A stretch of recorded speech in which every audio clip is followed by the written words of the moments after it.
Welcome to YSM news. ముందుగా headlines చూద్దాం.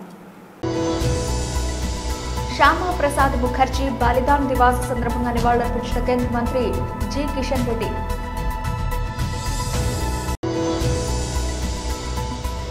తెలంగాణ భవన్లో బీఆర్ఎస్ నాయకుల ప్రెస్ మీట్.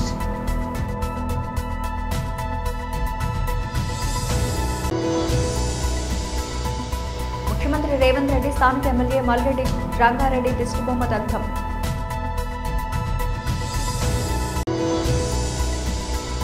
అమెరికాలో Kannappa ప్రీమియర్లు bookings open.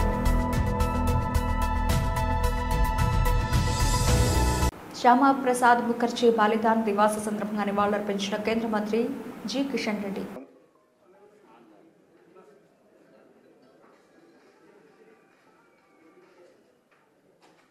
Bharatiya Janata party ఆధ్వర్యంలో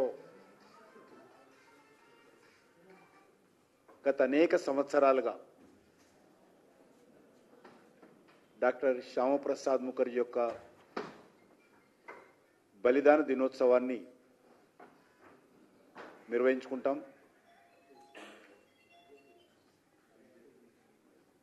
భారతీయ జనతా పార్టీ కంటే ముందు 1951లో భారతీయ జనసంఘ్ స్థాపించుకోవడం జరిగింది. డాక్టర్ శ్యామప్రసాద్ ముఖర్జీ నేతృత్వంలో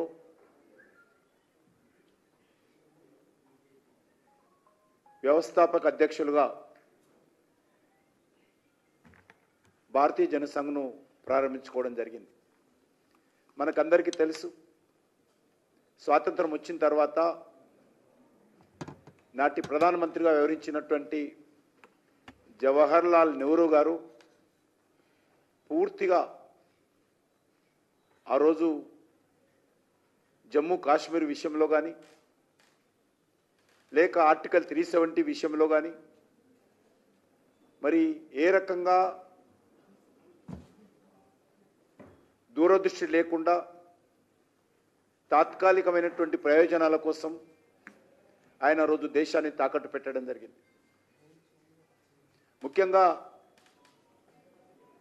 పాకిస్తాన్కు కాశ్మీర్లోని కొంత భాగాన్ని అప్పగించడం జరిగింది. ఆ రోజు తొలి ప్రభుత్వంలో మంత్రిగా పనిచేసినటువంటి డాక్టర్ శ్యామప్రసాద్ ముఖర్జీ గారు నెహ్రూ మంత్రివర్గం నుంచి రాజీనామా చేసి భారతీయ జనసంఘ్ను స్థాపించి ఆ రోజు కాశ్మీర్ పరిరక్షణ కోసం ఉద్యమాన్ని చేపట్టడం జరిగింది. ఏ రకమైనటువంటి పరిస్థితి ఉందంటే దేశమంతా 3 రంగుల జెండా ఉంటే, త్రివర్ణ పతాకం ఉంటే, కాశ్మీర్కు ప్రత్యేకంగా మరొక జెండా ఉండేది. దేశానికి ప్రధానమంత్రి ఉంటే జమ్మూ కాశ్మీర్ కూడా మరొక ప్రధానమంత్రి పేరుతో మరొక పదవి ఉండేది. దేశమంతా డాక్టర్ బాబాసాహెబ్ అంబేద్కర్ రాజ్యాంగాన్ని అమలు చేయాలనుకుంటే మరి కాశ్మీర్కు స్వయం ప్రతిపత్తి 370 ఆర్టికల్ ద్వారా ప్రత్యేకమైనటువంటి హక్కులు అధికారాలు కల్పించడం జరిగింది. తెలంగాణ భవన్లో బీఆర్ఎస్ నాయకులు ప్రెస్ మీట్ నిర్వహించారు. ఎక్కువ శాతం కూడా గోదావరి ప్రవహించే ప్రాంతం. ఆ గోదావరి నీళ్ళతోటే ఎక్కువ పంటలు తీసిన ప్రాంతం మా కరీంనగర్. మిడ్ మానేరు కానీ, ఎల్ఎండి కానివ్వండి, అప్పర్ మానేరు కానివ్వండి, ఈ ప్రాంతం మొత్తం కూడా కాళేశ్వరం జలాలతోటి సస్యశ్యామలమైంది. ఇది అందరికీ తెలిసిందే. కానీ బండి సంజయ్ ఒక కేంద్ర మంత్రి అయి ఉండి మరి అతనికి కేంద్రం నుంచి సమాచారం సక్క లేకనా, లేకుంటే తనకు అవగాహన సక్క లేకనా, ఒక తప్పుడు ఆరోపణతో ప్రజలకు తప్పుడు సంకేతం పంపే ప్రయత్నం చేస్తున్నారు. కాబట్టి తనకు కావాల్సుకొని చెప్తుండా, లేకుంటే తనకు అవగాహన లేకనే, ఇన్ఫర్మేషన్ లేక చెప్తుండా, కానీ ఈ డాక్యుమెంటరీ ఎవిడెన్స్ కూడా తప్పు పట్టే ప్రయత్నం చేస్తున్నారు. కాబట్టి తన ఊకే మాట్లాడుతూ ఉంటే ప్రజల్లో కూడా తప్పుడు సంకేతం పోయే ప్రయత్నం ఉన్నది. ఇది ఏదో పొలిటికల్ పార్టీకి సంబంధించిన ఇష్యూ అని అనుకోవద్దు, కానీ రాష్ట్ర భవిష్యత్తు సంబంధించిన ఇష్యూ కాబట్టి, రాష్ట్ర ప్రయోజనాలు దెబ్బతినే ఇష్యూ కాబట్టి, ముఖ్యంగా మా కరీంనగర్ జిల్లా ప్రాంతం యొక్క రైతులకు సంబంధించిన ఇష్యూ కాబట్టి, గోదావరి జలాలు పోయి కాబట్టి ఇది యొక్క తప్పుడు సమాచారంతో ప్రజలకు తప్పుడు సంకేతాలు పోయే అవకాశం ఉంది. కాబట్టి ఇది రెక్టిఫై చేసే బాధ్యత ఒక మాజీ మంత్రిగా ప్రధాన ప్రతిపక్ష పార్టీగా మీకు చెప్పే బాధ్యత ఉంది మీ ద్వారా ప్రజలకు. మాకు నిన్నటి నుంచి ఒక అనుమానం వస్తుంది. మరి రాష్ట్రంలో పరిపాలించే కాంగ్రెస్ ప్రభుత్వమా లేకుంటే ఎన్డీఏ భాగస్వామ్యమా? ఏపీ రాష్ట్రంలో ఏదైతే ఎన్డీఏ భాగస్వామ్యం చంద్రబాబు నాయుడు ఉన్నాడంటే అక్కడ పోయి ఎస్ మా చంద్రబాబు నాయుడు ఎన్డీఏలో భాగస్వామ్యం మేము సపోర్ట్ చేస్తాము అని మోడీ వచ్చి యోగా చేసినట్టు చేస్తే చెప్పుకోవచ్చు, పోలవరం డ్యామేజ్ అని చెప్పుకోవచ్చు. మరి ఇక్కడ రేవంత్ రెడ్డి ప్రభుత్వం నడుతుంటే ఎవరిని కాపాడుతందుకోసము ఈ బండి సంజయ్ ఇలా మాట్లాడుతూ, దాంతోపాటు ఈ బీజేపీ నాయకులందరూ ఎవరిని కాపాడుతున్నారు? ఇంకా కూడా వాళ్ళకి భ్రమ ఉంది. మా ముఖ్యమంత్రి కేసీఆర్ అనుకుంటారు ఏంది? పొద్దున్నైతే ప్రభుత్వాన్ని విమర్శించాలంటే మా కేసీఆర్ విమర్శిస్తున్నారు. ప్రభుత్వం ఈరోజు మారిపోయింది. కాంగ్రెస్ ప్రభుత్వం సోయి కూడా లేకుండా పోయింది. ఎగ్జాంపుల్ దయచేసి నిన్న బండి సంజయ్ కొన్ని మాటలు మాట్లాడినారు. దానికి పాయింట్ టు పాయింట్ మీకు క్లారిఫికేషన్ మీ ద్వారా ప్రజలకు ఇవ్వాలనే ఉద్దేశంతో నేను చెప్పడం జరిగింది. నిన్న ఒకటి సిడబ్ల్యూసి లెటర్ను పబ్లిక్కు కరీంనగర్లో ప్రెస్కు రిలీజ్ చేశాడు. అందులో ఏమన్నాడు? తొమ్మిడిహట్టి దగ్గర 165 టీఎంసీల నీటి లభ్యత ఉన్నది అని ఒక స్టేట్మెంట్ ఇచ్చాడు. ఎవరు? బండి సంజయ్ గారు అని ఒక ఇదే లెటరు దాన్ని సూచించడం జరిగింది. సిడబ్ల్యూసి పంపిన లెటరు. ఇదే లెటర్ను కూడా మళ్ళీ మీ ద్వారానే నేను ప్రజలకు చెప్తున్నా. ఏదైతే నిన్న మన బండి సంజయ్ సిడబ్ల్యూసి లెటర్ బహిర్గతం చేసిండో అందులో అంశాలను క్రోడీకరించిండో అదే అంశాన్ని కూడా ఈరోజు మీకు చెప్పడం జరుగుతుంది. కానీ ఇక్కడ ప్రాబ్లం ఏంటంటే ఈయన మధ్య సగమే చదివి ప్రజలకు చెప్పిండు, ప్రెస్కు సగమే చెప్పిండు, మొత్తం కంప్లీట్ కాలే.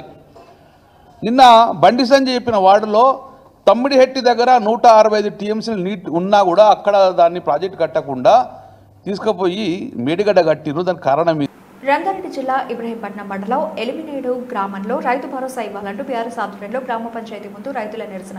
ముఖ్యమంత్రి రేవంత్ రెడ్డి స్థానిక ఎమ్మెల్యే మల్రెడ్డి రంగారెడ్డి దిష్టిబొమ్మ దగ్ధం.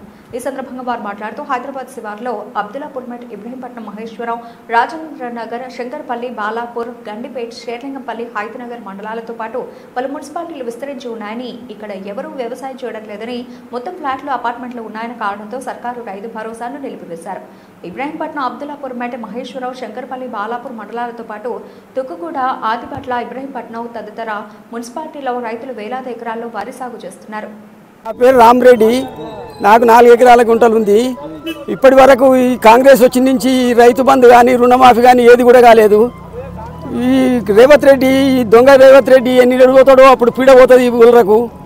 ఈ దొంగ రేవంత్ రెడ్డి ఈయన ఏం చేస్తున్నాడు? ఎమ్మెల్యే ఏం చేస్తున్నాడు? రంగారెడ్డి ఏం చేస్తున్నాడు? సామెతలు మస్తు చెప్తాడు, రుబాబులు కొడతాడు, ఎవరిని మంగళ రాస్తాడు అని రుబాబు.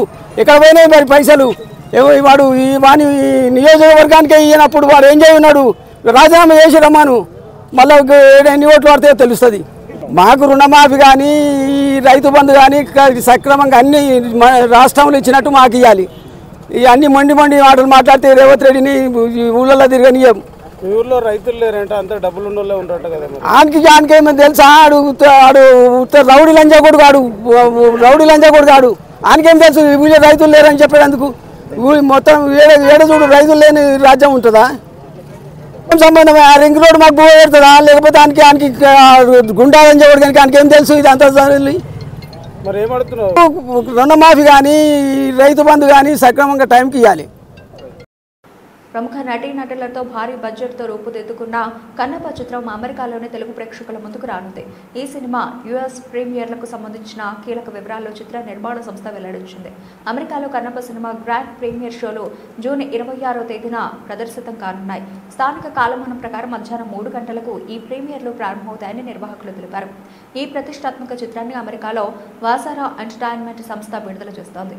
The legend rises, the faith ignites, Witness the epic saga of devotion and courage.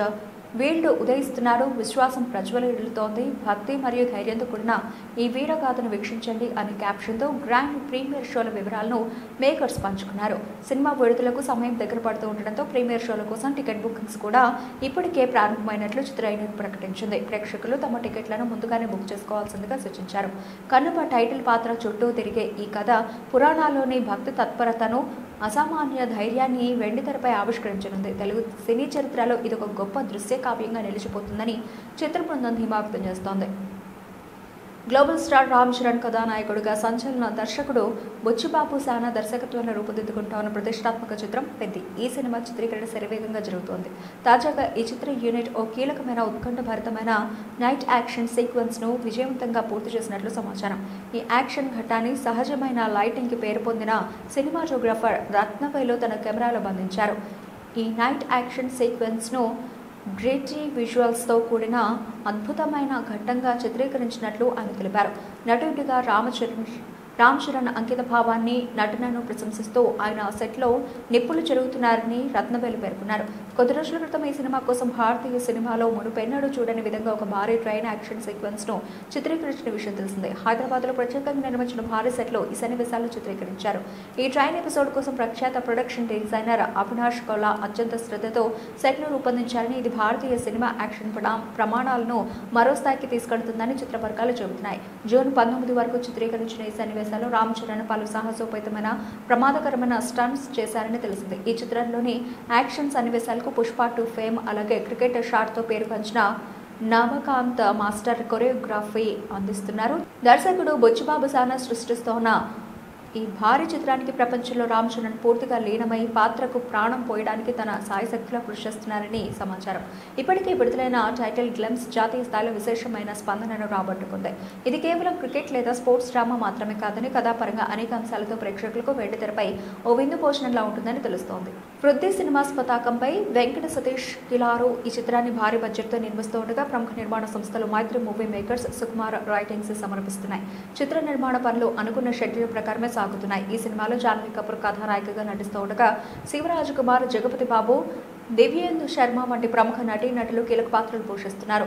Oscar award గ్రహీత ఏఆర్ రెహమాన్ ఈ చిత్రానికి సంగీతం అందిస్తూ ఉండగా జాతీయ అవార్డు గ్రహీత నవీన్ నూలి ఎడిటింగ్ బాధ్యతలు నిర్వహిస్తున్నారు. అవినాష్ కౌలా ప్రొడక్షన్ డిజైనర్ గా వ్యవహరిస్తున్నారు. ఈ చిత్రానికి 2026 మార్చి 27న రామ్ చరణ్ పుట్టినరోజు సందర్భంగా విడుదల చేయడానికి నిర్మాతలు సన్నాహాలు చేస్తున్నారు. నెల్లూరు వైఎస్ఆర్ కాంగ్రెస్ పార్టీ జిల్లా కార్యాలయంలో MLC YS Jaganmohan Reddy program coordinator Dalaseela Raghuram, మాజీ మంత్రి అనిల్ కుమార్ యాదవ్ ఎమ్మెల్సీ మరియు నెల్లూరు సిటీ సమన్వయకర్త ప్రవతిరెడ్డి చంద్రశేఖర్ రెడ్డి ఎమ్మెల్సీ మరియు గూడూరు సమన్వయకర్త మేరుక మురళీధర, సోళూరుపేట సమన్వయకర్త కిలివెట్టి సంజీవయ్య పార్టీ ముఖ్య నాయకులతో కలిసి మీడియా సమావేశం నిర్వహించారు. జిల్లాలో జరుగుతున్న పరిణామాలు, మాజీ మంత్రివర్యులు గోవర్ధన్ అరెస్టు దగ్గర నుంచి ఈ జిల్లాలో ఎన్ని రకాలుగా ఇబ్బందులు గురి చేస్తూ ఉన్నారు.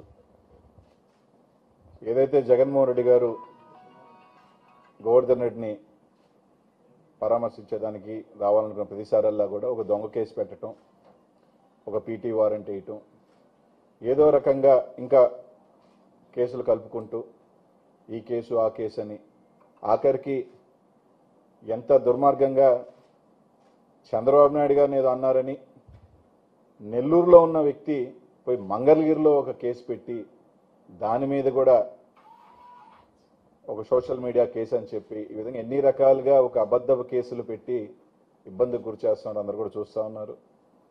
ఈరోజు వాళ్ళు చేసే కార్యక్రమాల వల్ల వైఎస్ఆర్ కాంగ్రెస్ పార్టీ జగన్మోహన్ రెడ్డి గారి మీద కానీ, స్థానిక నాయకులు పెద్దలు గోవర్ధన్ రెడ్డి కానీ, ఇంకా ఐవే నాయకుల మీద కానీ ప్రజల్లో ఇంకా ప్రేమ, గౌరవం పెరుగుతూ ఉంది. ప్రజల అండదండలు ఉన్నాయి. వైఎస్ఆర్ కాంగ్రెస్ పార్టీ కార్యకర్తల అండదండలు ఉన్నాయి. ఈరోజు వైఎస్ఆర్ కాంగ్రెస్ పార్టీ జిల్లాలో ఉన్న మొత్తం ఏకతాటి మీదకి రావడం జరుగుతుంది. తప్పకుండా ఏదైతే 3వ తారీఖున జగన్మోహన్ రెడ్డి గారు గోవర్ధన్ అన్నని కలవటం జరుగుతూ ఉంది. వాళ్ళు ఒకవేళ ఏదో పీటీ వారెంటేసో ఏ రకంగా గోవర్ధన్ రెడ్డిని అక్కడ లేకుండా చేయాలనుకున్నా కూడా తప్పకుండా ఆ రోజు జగన్మోహన్ రెడ్డి గారు రావడం జరుగుతోంది. ఈరోజు జిల్లాలో వైఎస్ఆర్ కాంగ్రెస్ పార్టీకి జగన్మోహన్ రెడ్డి గారి మీద అభిమానం ఎంత ఉంటుందో, గోవర్ధన్ రెడ్డి గారిది ఎంత అక్రమ అరెస్ట్ అనే దానికి ఆ రోజు రాబోయే జనస్పందన కానీ అన్నీ కూడా చూడబోతా ఉన్నారని చెప్పి తెలియజేసుకుంటూ తప్పకుండా రానున్న రోజుల్లో వైఎస్ఆర్ కాంగ్రెస్ పార్టీ తప్పకుండా జగన్మోహన్ రెడ్డి గారు ముఖ్యమంత్రి అవటం తథ్యం. తప్పకుండా ఎవరైతే దీనికి బాధ్యులు ఉన్నారో వాళ్ళందరూ కూడా మూల్యం చెల్లించుకోవటం తప్పదని చెప్పి తెలియజేస్తాం. బులెటిన్ ముగించే ముందు హెడ్లైన్స్ మరోసారి. శ్యామా ప్రసాద్ ముఖర్జీ బలిదాన్ దివాస్ సందర్భంగా నివాళులర్పించిన కేంద్ర మంత్రి జి కిషన్ రెడ్డి.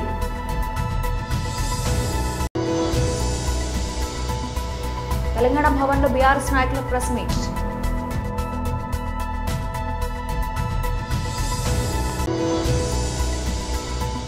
ముఖ్యమంత్రి ముఖ్యమంత్రి రేవంత్ రెడ్డి స్థానిక ఎమ్మెల్యే మల్రెడ్డి రంగారెడ్డి దిష్టిబొమ్మ దగ్ధం.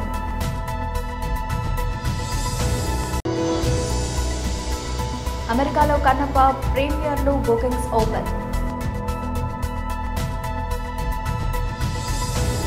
ఇవి ఇప్పటివరకు నబలిచిన అప్డేట్స్. మరిన్ని అప్డేట్స్తో మళ్ళీ కలుద్దాం. అంతవరకు సెలవు. నమస్తే.